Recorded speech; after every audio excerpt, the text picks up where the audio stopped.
যে সকল ব্যক্তিরা এই যে কান দুধারে দুটি কান আছে, একটি কান হোক বা দুটি কান হোক, প্রচণ্ড কানের ব্যথায় ছটফট করছেন এবং কান ব্যথা মাঝে মাঝে হয়ে থাকে, একটু ঠান্ডা লাগলেই কানের মধ্যে যন্ত্রণা হতে শুরু করে, কান কম বেশি শুনতে পায় এবং একবারে যদি কেউ একবারে না শুনতে পায়, তারাও কিন্তু এই প্রাণায়াম এবং ব্যায়ামের মাধ্যমে সম্পূর্ণভাবে 3 মাসের মধ্যেই সম্পূর্ণ কানের মধ্যে যে কম বেশি শুনতে পাচ্ছিলেন না সেটা শুনতে পাবেন, এবং যারা শুনতে একবারেই পায় না তারাও এইটা যদি 3 মাস এই প্রাণায়াম এবং এই ব্যায়ামটি করে, তাহলে সম্পূর্ণরূপে কানের ব্যথার থেকে এবং কানে যে শুনতে পায় না সেটাও সে শুনতে পাই যাবে।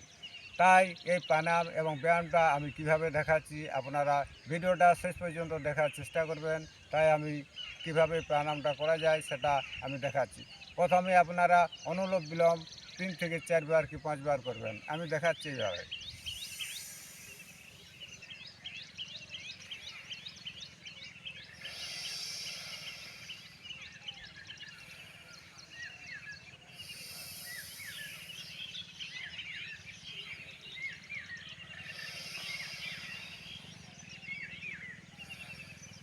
তারপরে ডান ডান সাইডে নাসিকাকে বন্ধ করে বাঁ সাইডে নাসিকায় শ্বাসবায়ুকে প্রচণ্ড বেগে বেগে বেগে 5 সেকেন্ড ধরে আপনারা শ্বাসটা টানবেন। তারপরে শ্বাসকে যতটা সম্ভব আপনারা ধরে রাখার চেষ্টা করবেন।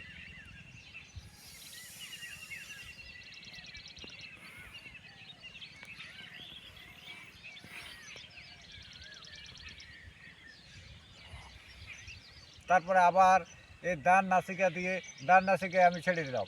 এইবারে ডান নাসিকার মধ্যে শ্বাসবায়ুকে টানে প্রচণ্ড বেগে কানের মধ্যে চাপ দেওয়ার চেষ্টা করবেন, যাতে কানের মধ্যে বাতাস বেরাবার চেষ্টা করে।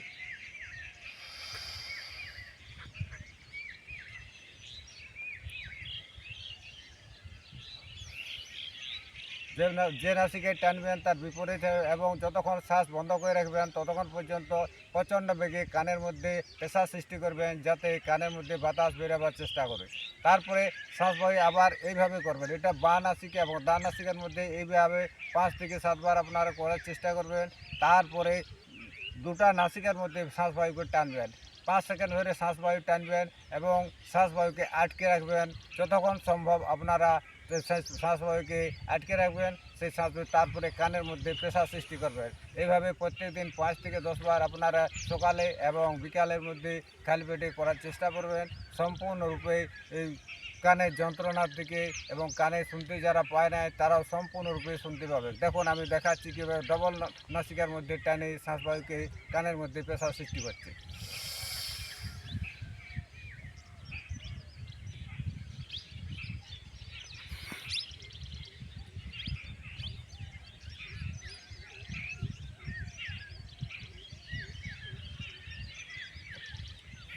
তারপর একটু রেস্ট নেবেন, তারপরে একটু কপালভাতি প্রাণায়াম করবেন।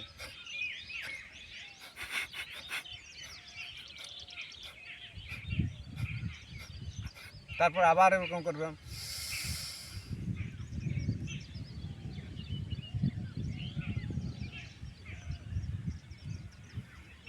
আবার কপালভাতি প্রাণায়াম করবেন। এইভাবে প্রত্যেক দিন সকালে 4 থেকে 5 বার প্রত্যেক দিন নিয়মিত করার চেষ্টা করুন, তাহলে সম্পূর্ণরূপে সুস্থ হয়ে যাবেন। এই ভিডিওটা যদি আপনাদের ভালো লাগে থাকে সবাই লাইক করবেন, শেয়ার করবেন এবং কমেন্ট করবেন। নমস্কার।